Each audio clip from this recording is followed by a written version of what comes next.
Hello folks, welcome to the latest edition of the Magic Beans Folk, Blues and Roots. And with us for this episode, the man with the magic beans, Mr. Peter Robbins. How are you doing, Peter? Hi. Right, what's the first song you're going to do for us then? Well, when you write it's a song I've written, and when you write a song, you've got to have some kind of inspiration, maybe something you see, maybe something you hear, whatever. I think the inspiration for this one will become pretty obvious. If you want a good night out where everyone's friendly, there's only one place you should go. There's a stage that's so small it needn't be there at all, but you're sure that you'll get a good show. Some songs are serious and others a laugh, but it's better if you sing along. If you don't know the words, it doesn't matter at all. It's a place where you just can't go wrong. In the White Room at Stanley, the White Room at Stanley, the White Room at Stanley is where you should be. The White Room at Stanley, the White Room at Stanley, the White Room at Stanley is perfect for me. There's so many instruments all round the room. There's guitars and basses and lutes. Most singers sing all the songs that they know, but others still need music groups. There's all kinds of music that is sung in this place, like rock songs and ballads and folk. And Northumbrian pipes were once played in this room. It's a certain that these were no joke. There's Martins and Gibsons, and I think there's a Strat, and there's many others they play. But at least you can guarantee most are in tune, and an end to a wonderful day. In the White Room at Stanley, the White Room at Stanley, the White Room at Stanley is where you should be. The White Room at Stanley, the White Room at Stanley, the White Room at Stanley is perfect for me.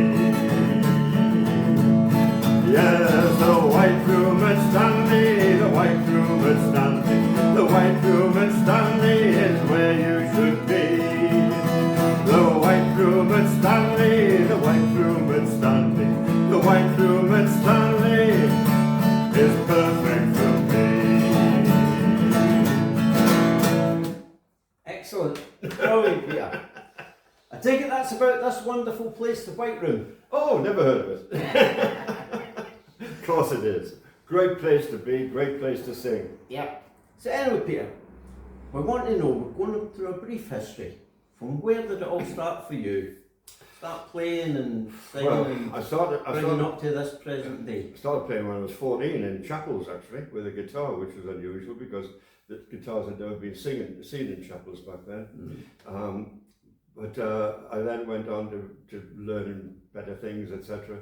And I became a folk singer. And back in the 60s, 70s, 80s, we did, my partner, a guy called Derek Jolly, and myself did a lot of radio and things like that.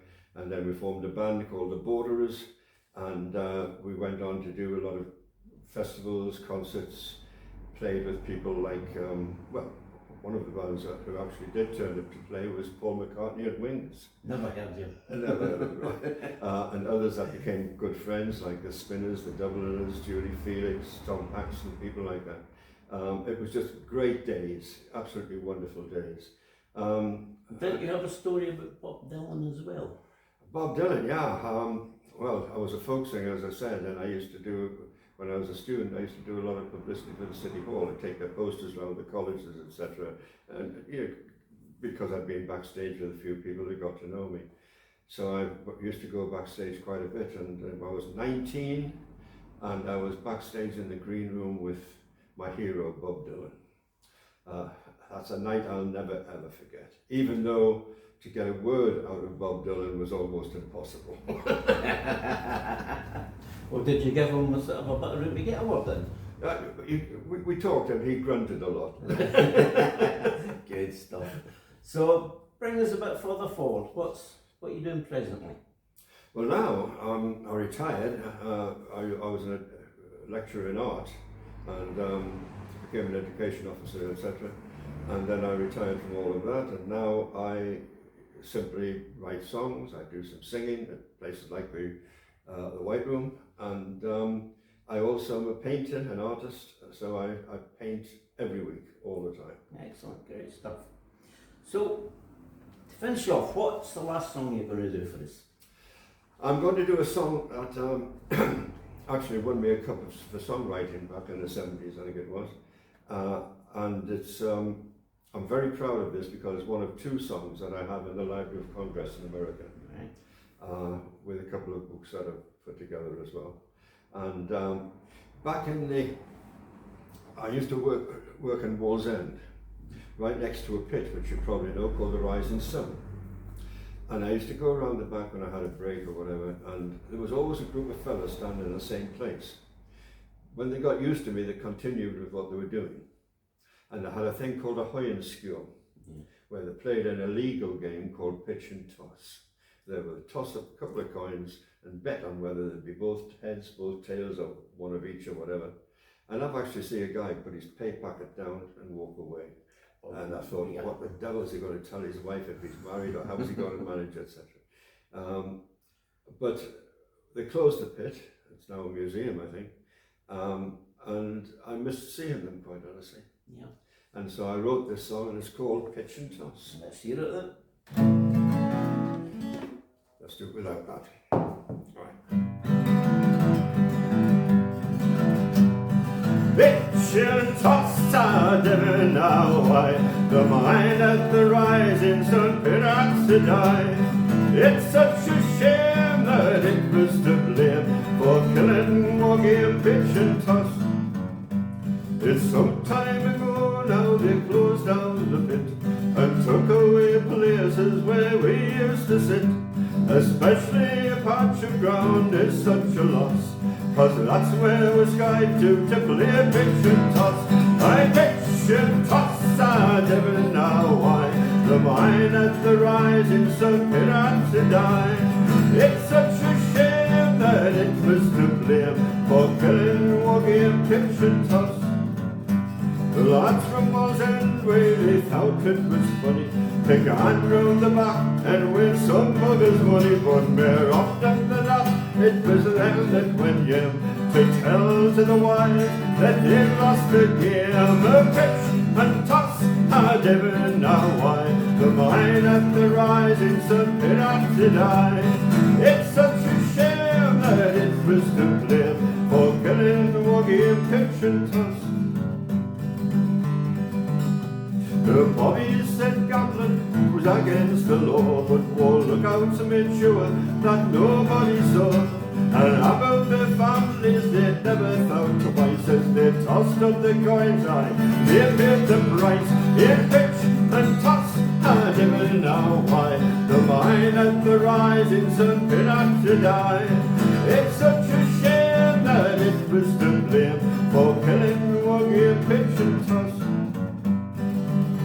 The rising sun gaffers was often perplexed, we're wondering where the lads would turn up next way. It's true that the move could have always returned to the back of the rising sun pit where they laundered their pitch and toss. I never know why. The mine at the rising sun pit had to die. It's such a shame that it was to blame for killing Woggy and Pitch and Toss. But now it's all over, an era is done. No longer will Wall's End lads meet to have fun. Waves mad them turn honest, it doesn't seem right when grown-up yakkers play bingo each night. Bring back pitch and toss, I never know why. The mine at the rising sun had to die. It's such a shame that it was to blame for killing Woggy and Pitch and Toss. I pitch and toss, I never know why the vine at the rising sun can act to die.